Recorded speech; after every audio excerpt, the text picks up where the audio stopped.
People who believe humans evolved from an ape-like animal millions of years ago claim we have many useless organs. They say these organs once had a function in our evolutionary past, and that's why these leftover remnants can still be found in humans today.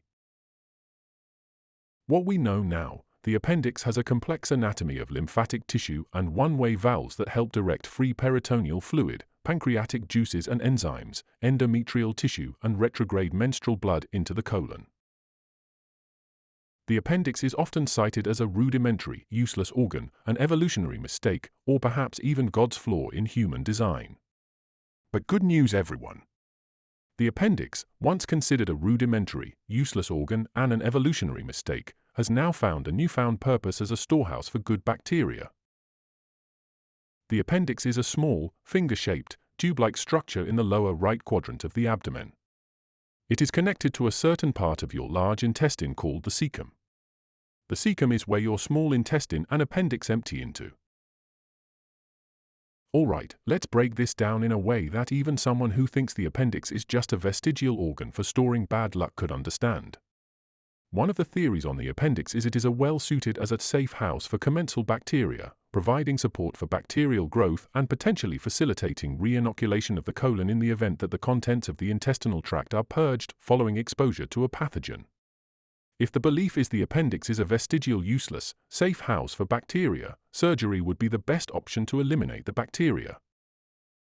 Recent research claims the appendix serves as a safe house for beneficial bacteria, helping to repopulate the gut after events like diarrhea. But here's the thing, many people don't talk about the lymphatic system in context with the appendix. Did you know that the appendix is rich in lymphatic tissue, and that this tissue is full of one-way valves?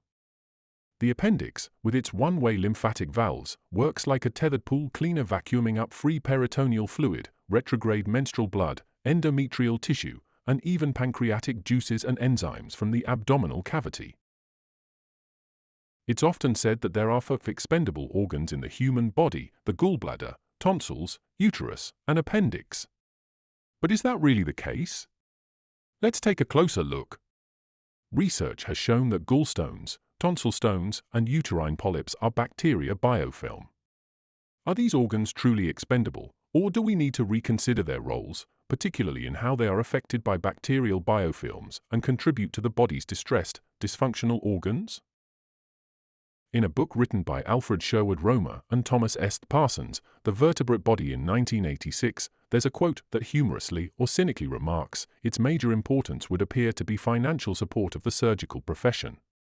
This statement, while possibly intended with a degree of irony, highlights the frequency with which these organs are removed and the economic implications of such procedures in the medical field. The medical meme for the appendix is that it is a bacteria warehouse, much like this picture of a probiotic warehouse in Wuhan, China.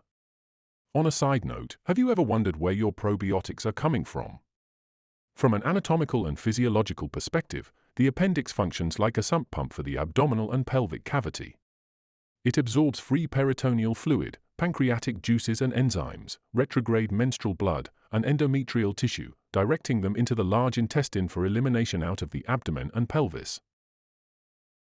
The appendix, a small, tube-like structure attached to the large intestine, exhibits notable variability in its dimensions. Typically, it measures an average length of 9 centimeters, though this can range from 2 to 20 centimeters. Its usual diameter is about 6 millimeters. However, under specific conditions like lymphatic hypertrophy, the appendix's diameter can expand beyond 13 millimeters. This expansion can occur due to an influx of various substances into the abdominal and pelvic cavity, including free peritoneal fluid, retrograde menstrual blood, endometrial tissue, and pancreatic juices and enzymes. Such conditions might mimic symptoms of a burst appendix, leading to potential misdiagnosis, highlighting the complexity of diagnosing abdominal issues related to the appendix. When your body decides to throw a party for unwanted guests like peritoneal fluid, digestive enzymes, or even rogue menstrual blood, the appendix steps up. Here's how it does it with a bit of humor and a dash of science. Imagine your appendix as a bouncer at a club. When it senses trouble, like leaked pancreatic juices or menstrual blood, it starts swelling up. This isn't just for show, it's actually increasing its surface area to get ready for some serious absorption action. Now, think of the appendix like a balloon animal artist at a kid's party. It can extend its length and change its position. Why? To get closer to the action.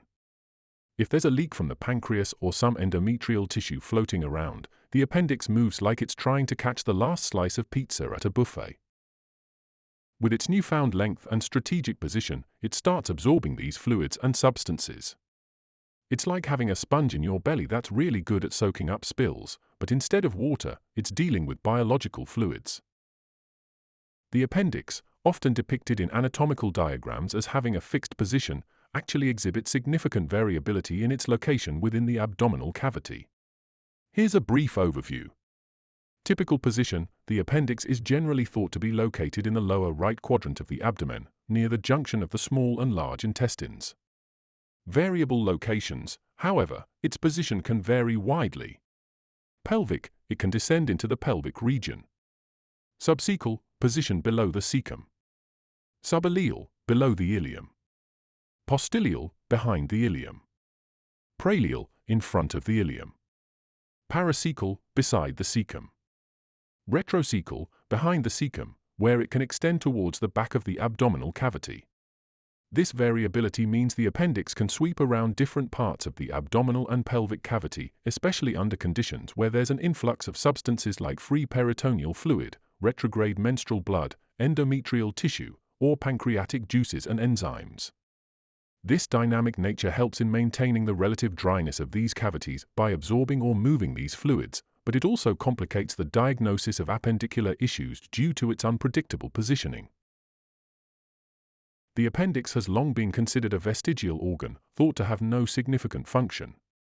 This perspective views the appendix as a simple, leftover structure from our evolutionary past, often referred to as a bacterial storehouse due to its role in harboring beneficial gut bacteria.